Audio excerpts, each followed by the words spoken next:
L'actualité culturelle, cette fois-ci, demandez le programme avec Jean-Baptiste Urbain. On part au cinéma aujourd'hui avec le deuxième film en moins d'un an consacré à l'un des plus grands créateurs francophones du XXe siècle. Regardez, vous allez comprendre.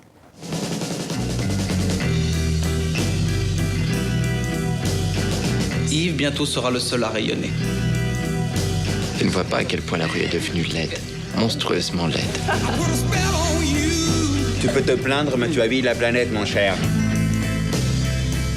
Eh bien, la planète, j'ai envie de l'habiller autrement maintenant. Ce n'est pas son nom qu'il faut vendre, c'est lui. Non mais je me sens très différente là. Yves Saint Laurent. Le défilé approche. On n'a rien pour commencer à travailler.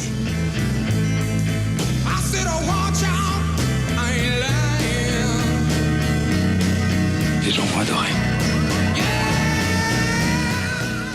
Alors c'est évidemment Yves Saint Laurent dont il s'agit. On en avait parlé il y a quelques temps sur ce même plateau, à l'occasion de la sortie d'un autre film sur le même créateur. Exactement, c'était il y a quelques mois en début d'année, un film qui était signé Djalil Lespert avec Pierre Ninet, un film qui avait remporté un très grand succès en France notamment. Alors là, c'est un autre film avec un autre Yves Saint Laurent. Deux acteurs, vous les voyez, à droite, c'est Pierre Ninet, qui vient de la Comédie Française, qui était dans l'imitation très bluffante, et puis à gauche, le nouveau Yves Saint Laurent, Gaspard Ulliel, assez habitué également aux publicités dans les magazines sur papier glacé, qui lui est peut-être moins dans l'imitation, mais plus troublant, plus complexe, comme le film d'ailleurs. C'est un film très différent et déjà dans la forme. Absolument dans la forme, parce que tout simplement celui de Djalil Lespert était chronologique, assez grand public, et il nous racontait une histoire, alors que là c'est très déstructuré, c'est pas chronologique du tout, c'est pas réaliste non plus, il y a des scènes oniriques, et puis c'est un vrai film de cinéma. Je dis pas que l'autre est pas un film de cinéma, je dis pas que quand c'est grand public c'est moins bien, mais là il y a vraiment une vision d'artiste, un peu comme un grand poème cinématographique, et puis avec des plans séquences, pas comme celui-ci justement, qu'on voit et qu'on peut regarder quelques instants d'ailleurs.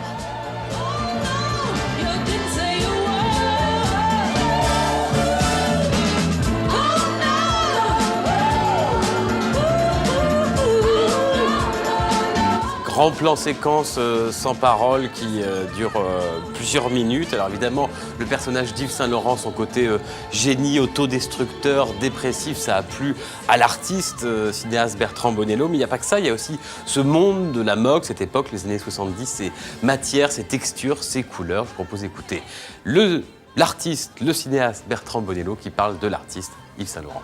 Ce qui m'a le plus intéressé au prime abord, avant vraiment de m'y plonger, c'était toutes les possibilités de cinéma que ça allait m'offrir, la légitimité que je pourrais avoir au travers d'Yves Saint Laurent à pouvoir traiter un romanesque de cette manière-là, un univers visuel de cette manière-là, les années 70. Voilà, j'ai pas à l'inventer, je dirais, on me l'offre sur un plateau. Et ensuite, évidemment, en commençant à travailler, ce qui m'a vraiment, j'ai envie de dire, touché plus qu'intéressé, c'est vrai que c'est beaucoup le personnage, oui. Touché et fasciné. Mais détendez-vous, plus souple. C'est vrai, c'est la souplesse. C'est divin. Mettez un rouge à lèvres soutenu et vous serez merveilleuse. Non mais je me sens très différente là. Hein. Merci, merci beaucoup. Je pense que vous êtes le seul aujourd'hui. Je sais bien, je n'ai plus de concurrence. C'est bien mon drame. J'ai créé un monstre et maintenant je dois vivre avec. Un bon monstre, hein. La phrase « j'ai créé un monstre et maintenant je dois vivre avec », c'est une phrase que j'ai volée à Roger Federer. J'avais trouvé cette phrase assez bouleversante quand même, assez forte et assez bouleversante, et je m'en étais souvenu en parlant de Saint Laurent. D'abord parce qu'il y a quelque chose d'assez monstrueux en effet dans ce qu'il a créé, et puis parce que je ne pense pas qu'on puisse de toute manière arriver à créer de cette manière-là sans être monstrueux. Des fois je ferme les yeux.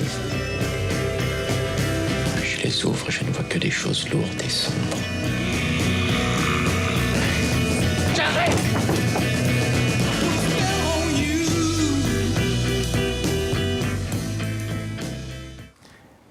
Alors Bertrand Bonello qui est aussi à l'honneur dans une expo à Beaubourg. À Beaubourg, au Centre Beaubourg, Pompidou, à Paris, avec une expo en effet d'un genre un petit peu particulier. Vous voyez, on est accueilli par ce décor de film, cette carcasse de voiture. C'est une carte blanche pour explorer les liens entre musique et cinéma. Bonello, avant d'être cinéaste, il était musicien.